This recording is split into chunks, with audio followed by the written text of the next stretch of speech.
Primary school में बच्चा master 14-15 साल पढ़ता है, लाखों रुपए खर्च करता है, और जो प्राइमरी स्कूल में टीचर लगता है जाके बोलता है बोलो बेटे कहां से कबूतर, अरे ए फॉर एप्पल, अरे सारी 16 साल यही पढ़ा? नहीं, अगर मास्टर नहीं पढ़ेगा तो बच्चा भी नहीं पढ़ेगा। अगर घर के बड़े बुजुर्ग बच्चों को नमस्कार नहीं करेंगे तो वो आपको नमस्कार करेगा नहीं। आप सलाम नहीं करेंगे बच्चों को तो आपको सलाम करेगा नहीं। ये तालीम देना पड़ेगा।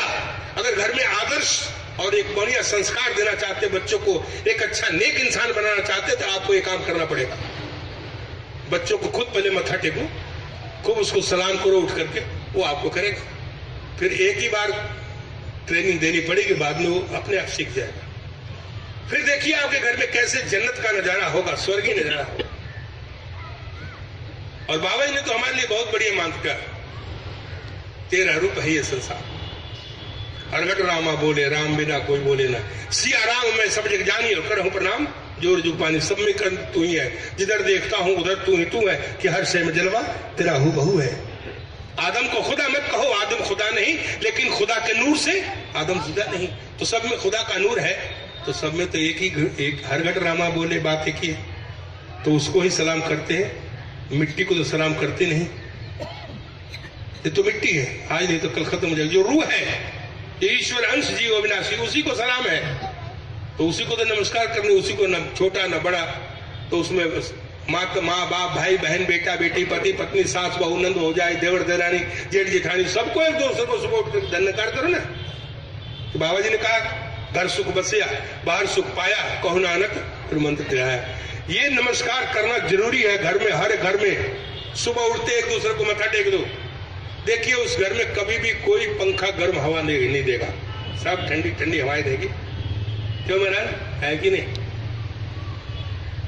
पति पत्नी एक दूसरे को धन्यकार करें, बाप बेटे एक दूसरे को धन्यकार करें, माँ बेटी एक दूसरे को धन्यकार करें, भाई दूध बहन एक दूसरे को धन्यकार करें, सास बहू एक दूसरे को धन्यकार करें। उस घर में जन्नत का नजारा होता है। और जिस घर में ये काम होता है ना, वहां 3 चीजें गायब हो जाती है। वहां घर से दुख दरिद्रता और बीमारी उस घर में नहीं आती है। राम कृपा ना सही सब रोगा, और जो यही भांति बने संजोगा। ऐसा अगर अवसर मिल जाए तो गुरु की कृपा से सारे रोगों का विनाश। सतगुरु वैद्य वचन विश्वासा, और संयम यह न विषय करियासा। गुरु के वचनों को मान तो लीजिए, इससे बढ़िया संयम नियम नहीं है। क्योंकि बाबा जी ने कहा घर सुख बसिया बाहर सुख पाया, कहो नानक गुरु मंत्र दिया। गुरु का मंत्र क्या है? तेरा रूप है ये संसार, सब में तू ही बोल रहा है, तो हम तुम्हीं को तो सलाम करते हैं, किसी और को थोड़ी। और छोटे बड़े का तो कोई प्रश्न ही नहीं है। कमाल की बात है, यहाँ छोटा बड़ा कोई नहीं है। एक सज्जन कहने की बात तो आपकी ठीक है, करना चाहिए, लेकिन छोटे बड़े का लिहाज तो करना ही पड़ता है ना। बेटा बाप को करे तो चलेगा, लेकिन बाप भी बेटे को करे, ये तो थोड़ा गड़बड़ है।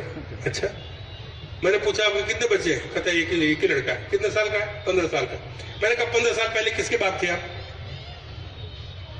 बच्चा अगर 15 साल का है तो 15 साल पहले आप किसके बाप थे? वो सोच में पड़ गया, नहीं बाप तो नहीं था।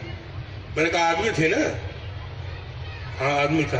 तो जिस दिन बच्चा पैदा हुआ उसी वक्त बाप बने ना। तो उधर बेटा पैदा उधर बाप बना, दोनों एक ही उधर पैदा हुए ना, बाप और बेटा।